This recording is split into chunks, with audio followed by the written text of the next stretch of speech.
Monsieur le directeur général de la Chambre des métiers de Côte d'Ivoire, Monsieur Bamba, nous sommes encore ravis d'échanger avec vous sur tous les sujets.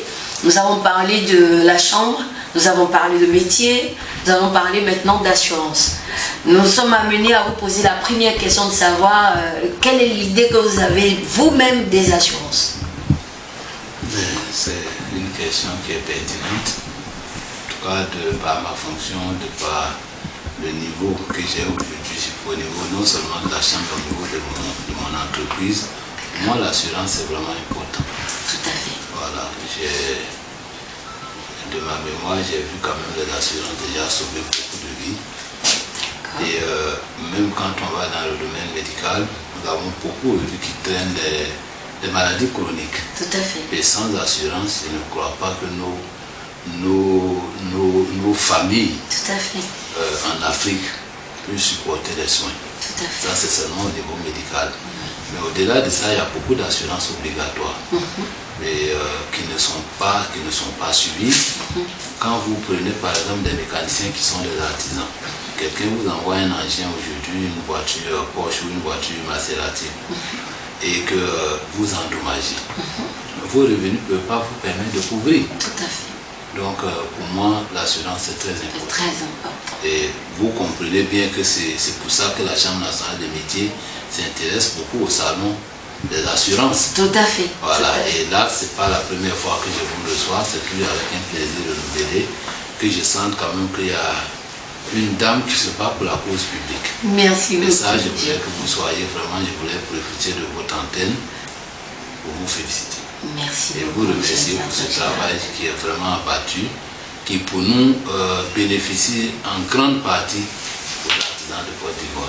C'est nous qui sommes sur les chantiers, c'est nous qui sommes dans les garages auto, c'est nous qui sommes même les conducteurs. Donc nous sommes les plus exposés à tous ces dangers. Tout à fait. ADG, vraiment merci encore pour les encouragements. C'est une passion, on va y arriver. Et partant de votre, de votre idée des assurances, et cette belle idée même d'ailleurs des assurances, nous sommes amenés à vous demander pour la Chambre des métiers que vous dirigez, disons que la question se pose de savoir si les corps de métier savent ce que c'est que les assurances, parce qu'effectivement, on entend dire que les assurances c'est pour les riches, les assurances c'est pour les plus nantis, alors que, bon, on y reviendra, mais pour ces corps de métier, quelle est l'idée qu'ils ont véritablement des assurances et qu'est-ce qu'on doit faire? Évidemment, il faut dire d'abord que nous exerçons dans un monde qui, par le passé, était dans l'informel, parce que on n'est plus dans l'informel, nous sommes encadrés par des textes, et vous voyez que le chef de l'État attache tellement de prix à l'artisanat que nous, je pense qu'il y a de cela 5-6 mois maintenant qu'il vient de signer un décret très important pour l'artisanat. Ce décret instaure le CQM. Le CQM qui est le certificat de qualification au métier, qui est un parchemin pour tous ceux qui n'ont même pas pu aller à l'école ou du moins qui sont allés partiellement à l'école. Donc aujourd'hui, ça permet à chacun, à tous les niveaux qu'il soit, d'avoir au moins un petit diplôme, que ce soit le particulier qui exerce l'apprentissage. Anciennement, c'est la Chambre nationale des métiers qui donnait un diplôme de fin d'apprentissage, mais aujourd'hui, c'est sanctionné par un diplôme étatique qui est le CQM, qui est vraiment très important. Donc, c'est pour vous dire que le chef de l'État fait tout pour sortir ce secteur de l'informel. Et on ne peut pas sortir de l'informel sans parler d'assurance. Et c'est à tous les dégâts collatéraux que nous commettons. Tout à fait. Il y a notre responsabilité dans les travaux. Quand vous construisez un bâtiment et après s'écroule, au bout de 2 ans, 3 ans, même au bout de 6 mois, qu'est-ce que vous dites? Vous ne pouvez pas dégager votre responsabilité. Donc, il y a quand même des parts d'activité où en tant qu'individu, vous ne pouvez pas couvrir les sinistres. Tout à fait. Et c'est là que l'assurance prend sa place. Tout à fait. Et nous pensons aujourd'hui que c'est un secteur qui est méconnu. C'est vrai que les assurances ne sont pas des philanthropes. Les assureurs ne sont pas des philanthropes. C'est vrai que c'est de l'argent. Mais pour nous, il faut sensibiliser au maximum pour réduire ces incidents.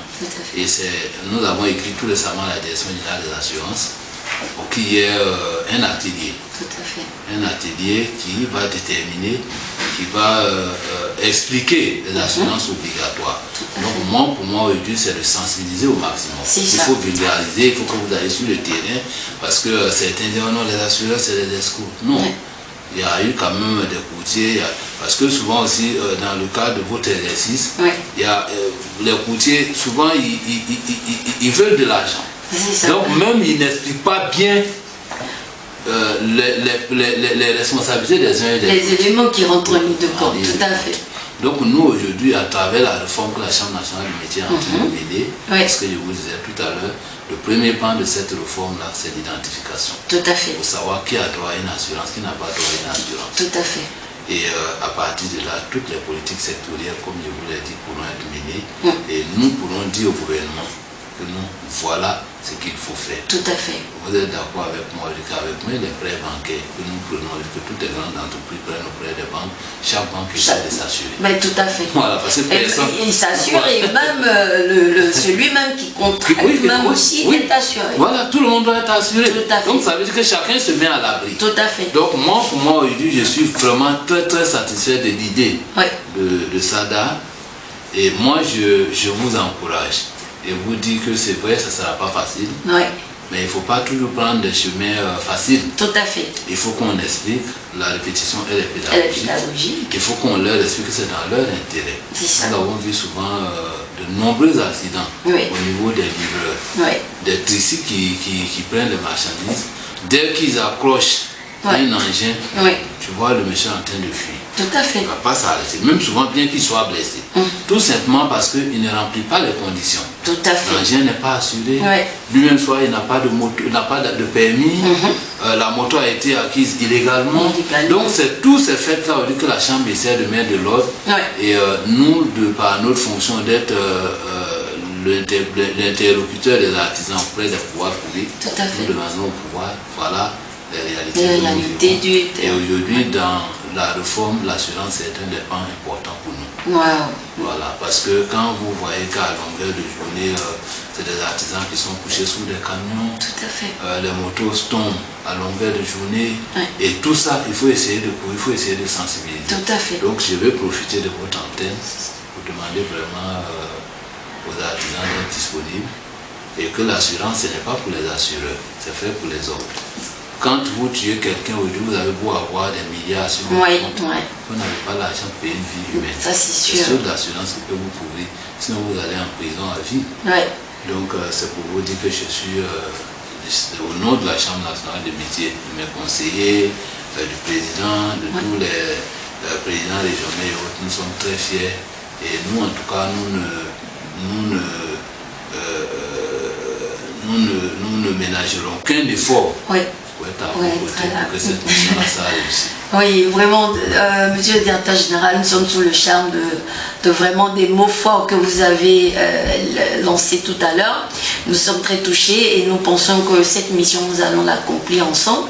Aujourd'hui, nous comprenons véritablement, suite à nous-mêmes, nos études, que le monde du secteur informel est vraiment, ne sait vraiment pas ce que c'est que les assurances. Il y a matière, il y a du travail. Et donc, nous aussi, nous voulons mettre tout en jeu pour vulgariser. D'où, je veux dire, cette relation commune que nous avons maintenant de faire Chambre de métier et SADA. Donc, je reviens même encore là-dessus. Vous savez ce que c'est que le SADA? Vous avez déjà donné vos impressions. Notre objectif aujourd'hui, c'est de pouvoir donner à tout ce monde du secteur informel et même du secteur formel de se frotter à, disons, aux acteurs eux-mêmes, afin que ces acteurs puissent prendre l'envergure des choses et l'angle de l'environnement des uns et des autres et pouvoir trouver des solutions en termes d'assurance, bien évidemment, pour répondre aux besoins des uns et des autres. Donc, d'où ce partenariat avec la Chambre de commerce. Et je voudrais vraiment que vous, pour votre dernier mot, puisque nous serons ensemble cette année sur le SADA, 6e édition qui se tiendra en 2025.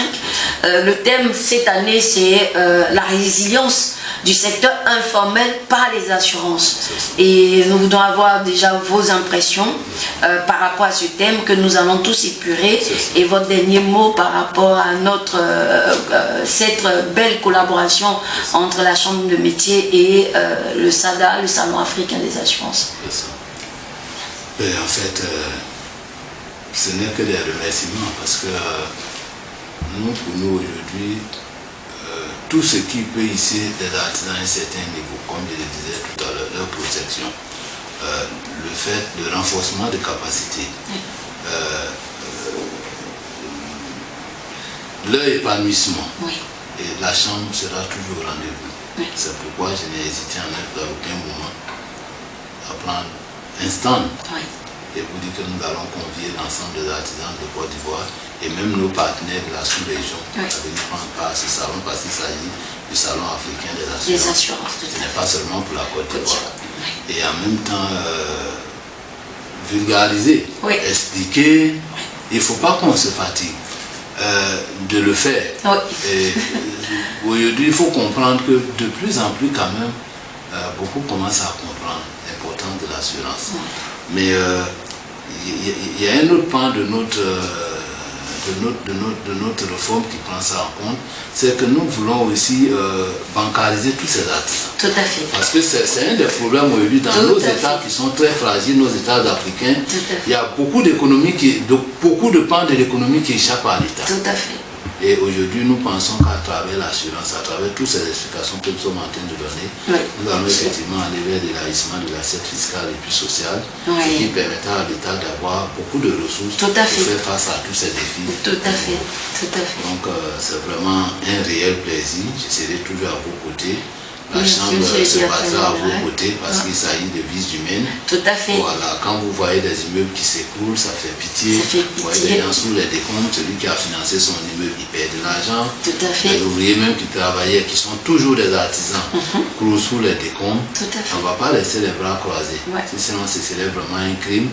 Et comme on aime souvent le dire, le monde ne sera pas détruit par la faute des méchants. C'est ce qui les laisse faire. Tout à fait. Aujourd'hui, on ne peut pas laisser la situation perdurer.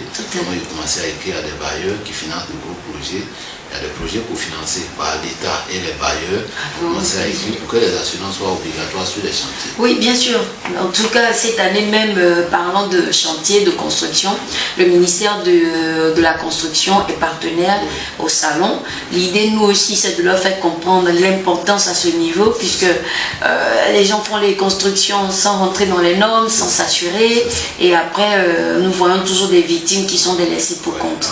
Et nous aussi, c'est notre mission d'atteindre l'objectif à tous les niveaux de métier.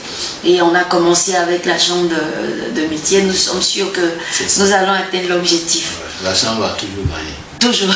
Merci, monsieur le directeur général. Nous allons gagner et que nous sommes dans un monde de gagnants. Ah oui, merci monsieur le directeur général, merci pour vos encouragements, merci pour votre dernier mot qui, je pense bien, a été bien noté. Et que les uns et les autres s'approprieront de cette interview, cet échange que nous avons eu avec vous. Comme nous le disons partout, c'est vrai, l'assurance a un impact économique puisque ce sont les assureurs qui mobilisent les ressources pour les banques.